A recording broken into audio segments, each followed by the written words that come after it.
আসসালামু আলাইকুম শিক্ষার্থীরা, আজকে আমি ষষ্ঠ পর্বের ল্যান্ড ম্যানেজমেন্ট বিষয়ের অধ্যায় 12 ল্যান্ড রিলেটিভ আইন এই অধ্যায়ের নিয়ে কিছু আলোচনা করব। আমরা আজকে আলোচনা করব 60 বঙ্গীয় 60 ও 65 রেগুলেশন 1825 এটা নিয়ে। এর আগে আমাদের জানা দরকার 60 এবং 65 কি। 60 ফার্সি শব্দ, নদী বা সমুদ্রগর্ভে ভাঙনের কারণে যে সমস্ত জমি নদী বা সমুদ্রগর্ভে বিলীন হয়ে গেছে উহাকে 60 ভূমি বা 60 জমি নামে পরিচিত। 60 ভূমির কোনো শ্রেণীবিন্যাস নেই। 65 ভূমি, 65 ফার্সি শব্দ, নদী বা সমুদ্রগর্ভে জেগে ওঠা ভূমিকে 65 ভূমি বলে। নদী বা সমুদ্রের গর্ভে চর জেগে ওঠা যে ভূমির সৃষ্টি হয় তাকেই আমরা মূলত 65 ভূমি বলি। এখন বাংলাদেশ একটি নদীমাতৃক দেশ, নদীবহুল। এদেশে ভাঙা গড়া অর্থাৎ 60-65 একটি নিত্য নৈমিত্তিক ব্যাপার। 60-65 ভূমির মালিকানা অধিকার, রাজস্ব নির্ধারণ ইত্যাদি বিষয়ক নানা সমস্যা নিরসনকল্পে তৎকালীন ব্রিটিশ সরকার বিভিন্ন সময় বিভিন্ন আইন প্রণয়ন করেন। প্রণীত আইনগুলোর মধ্যে আমি কয়েকটি আইন উল্লেখ করছি যেগুলো খুবই উল্লেখযোগ্য।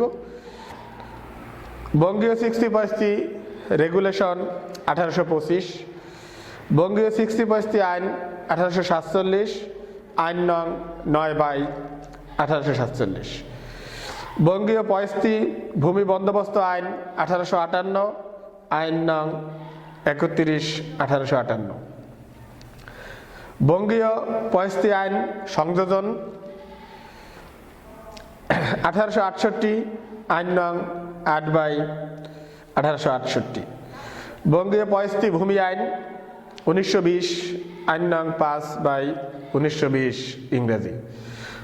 উপরিক্ত বিধি এবং আইনগুলো বর্তমানে প্রয়োগ বা কার্যকারিতা নেই, কেননা রাষ্ট্রীয় অধিগ্রহণ প্রজাস্বত্ব আইন 1950, 1951 সালে 28 নং এবং 86 ও 87 ধারা প্রণয়ন ও বলবৎ হবার কারণে 60-65 আইনের ব্যাপক পরিবর্তন ঘটে। ব্রিটিশ ভারতীয় প্রণীত উপরে বর্ণিত 5টি আইনের প্রয়োগ রহিত হয়ে যায়। তথাপি তৎকালে তুলনামূলকভাবে আলোচনায় বঙ্গীয় 60 ও 65 আইন 1825 আমি বর্ণনা করছি। 1825 সালে বঙ্গীয় 60 এবং 65 রেজুলেশন বিধান অনুসারে কোনো নাব্য নদীর বুকে চরভূমি উদ্ভব হলে উক্ত নতুন খণ্ড দেশে প্রচলিত প্রথা অনুসারে সরকারের সম্পত্তি হিসাবে সরকারের নিয়ন্ত্রণে চলে যাবে। কিন্তু চরভূমি যদি বছরে 12 মাসই পায়ে হেঁটে অতিক্রম করা যায় তবে সেক্ষেত্রে উহা নদী উপকূলবর্তী এলাকার বসবাসকারী জনগণই মালিকানা বুঝে পাবে। 1825 সালের 60 এবং 65 রেজুলেশনের মাধ্যমে 60 এবং 65 ভূমি ব্যবস্থাপনা, বন্টন ও হিস্যার অংশ বন্দোবস্ত করা হয়। এতে বিবাদী নদীর প্রতিগমন বা প্রতিনিধিবৃত্তির ফলে ধীরে ধীরে পলি সঞ্চয় তার সম্পত্তি বৃদ্ধিপ্রাপ্ত হয়েছে বলে দাবি উপস্থাপন করেন। বিবাদী 1825 সালের 11 নং রেগুলেশনের 4 নং ধারার বিধান মোতাবেক দাবি উত্থাপন করেন। এটাই হলো 60 এবং 65 রেগুলেশন 1825। 60-65 রেজুলেশন 1825 এর প্রধান কয়টি ধারা আছে। ধারা নাম্বার 4, নদী বা সমুদ্র হতে ধীরে ধীরে জেগে ওঠা চর, লপ্ত 65 ভূমির অধিকার, স্বার্থ ইত্যাদি স্থানীয় প্রথা অনুযায়ী নির্ধারণ করা হয়।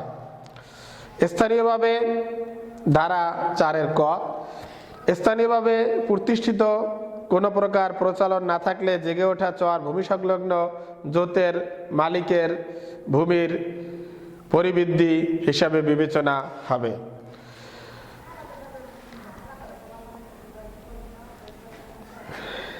নদী বা সমুদ্র গর্ভে যে চর জেগে উঠবে, এই চরের যদি কোনো স্বার্থ, অর্থাৎ যে জায়গা থেকে এটা বিলুপ্ত হয়ে গেছে বা এরকম যদি কোনো তথ্য প্রমাণ আসে, তাহলে ওই প্রথা অনুযায়ী তারা জমি পাবে। আর চারের কয় বর্ণনা করা হয়েছে, যদি চরের কোনো স্থায়ীভাবে প্রতিষ্ঠিত কোনো প্রথার প্রচলন না থাকে, তবে পাশের জমি যে খায়, মানে ভোগ দখল করে, সে উক্ত জমি তার বলে পরিবৃদ্ধি, অর্থাৎ তার পরিমাণ বৃদ্ধি পেয়েছে বলে বিবেচিত হবে। নদীর গতিপথ হঠাৎ পরিবর্তনের ফলে যদি এক স্টেটের ভূমি উহার পরিচিত অক্ষুণ্ণ রেখে অন্য স্টেটের সাথে যুক্ত হয়, সেক্ষেত্রে ওই ভূমিতে সাবেক মালিকের মালিকানা বহাল থাকবে। অর্থাৎ তার নির্দিষ্ট ভূমি আছে, তার সাথে আবার ভূমি যুক্ত হয়েছে, তাহলে সেটা ওই মালিকের ভূমি বলেই বহাল থাকবে। ধারা 4 ক।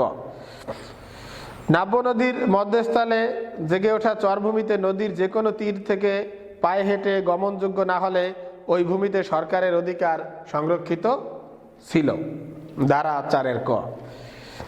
নদী বা সমুদ্র উপকূলবর্তী অঞ্চল 10 বছর অন্তর অন্তর জরিপ করার বিধান বর্ণিত হয়েছে ধারা 3। 60 এবং 65 আইন দ্বারা মূলত সরকার এবং জমিদারের মধ্যে 60 ও 65 ভূমির রাজস্ব নির্ধারণ করা হতো।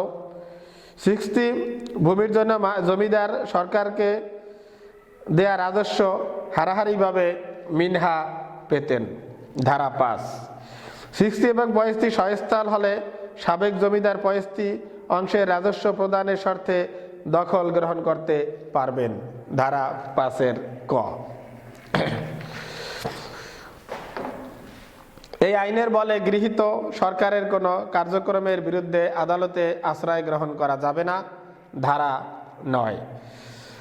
যে কোনো 60 ভূমি বা নদী অনুপ্রবেশের ফলে হারিয়ে গিয়েছে বা কোনো 65 ভূমি বা নদীর পরিবর্তনের ফলে জেগে ওঠা ভূমি সংস্কারকালে অতীত সমস্ত পরিষ্কার এবং সুনির্দিষ্টভাবে ব্যাহত হয়, তখন সে ব্যবহারের ভিত্তিতে বিবাদমান পক্ষগণের ভূস্বত্ব নির্ধারণ করা হয়। ধারা 11।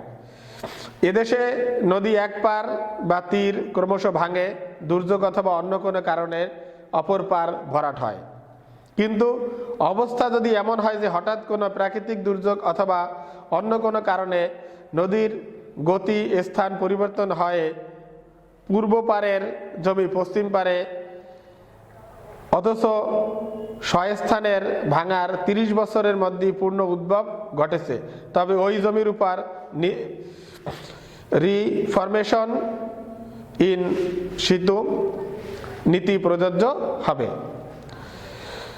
নদী বা সাগরের গ্রাসে বিলুপ্ত ভূসম্পত্তি স্বস্থানে পুনরুত্থিত বা পুনর্গঠিত হলে উহাকে ধীরে ধীরে তৎসংলগ্ন অন্য ভূমির সম্পত্তির পরিমাণ বৃদ্ধি বলে বিবেচিত হবে না, বরং উহার দাবি মূল মালিক কর্তৃপক্ষ সম্পূর্ণরূপে পরিত্যক্ত না হওয়া পর্যন্ত উহা মূল মালিকের সম্পত্তি বলে বিবেচিত হবে। ভূমি বরাদ্দের সময় সালামি লাগবে না, আবশ্যক ক্ষেত্রে বিধি মোতাবেক কর দিতে হবে। নদী বা সাগরের প্রাপ্ত ভূমি খাস জমি হিসাবে গণ্য হবে, এতে কারো কোনো দাবি গ্রহণযোগ্য হবে না। ধারা 1। নদী বা সাগর গর্ভ থেকে জেগে ওঠা নতুন যে ভূমির মালিকানা 28 জুন 1972 এর পূর্বে কর্তৃপক্ষ বা আদালত কর্তৃক স্বীকৃত হয়নি, তা সরকারি খাস জমি বলে বিবেচিত হবে। ধারা 2 ক। নদী বা সাগর গর্ভ থেকে জেগে ওঠা নতুন চর মালিকানা সম্পর্কে আদালতে অসমাপ্ত মামলা বাতিল হবে এবং ভবিষ্যতে জেগে ওঠা নতুন চরের মালিকানা দাবি করে আদালতে কোনো মামলা করা যাবে না। এগুলোই হলো 1825 60 ও 65 রেগুলেশন আইনের প্রধান প্রধান ধারা। যদি তোমাদের আমি যে ধারাগুলো আলোচনা করলাম বা যে বিষয়টা নিয়ে আলোচনা করলাম, যদি কারো কোনো প্রশ্ন থাকে তাহলে অবশ্যই কমেন্ট বক্সে জানাবে। ধন্যবাদ।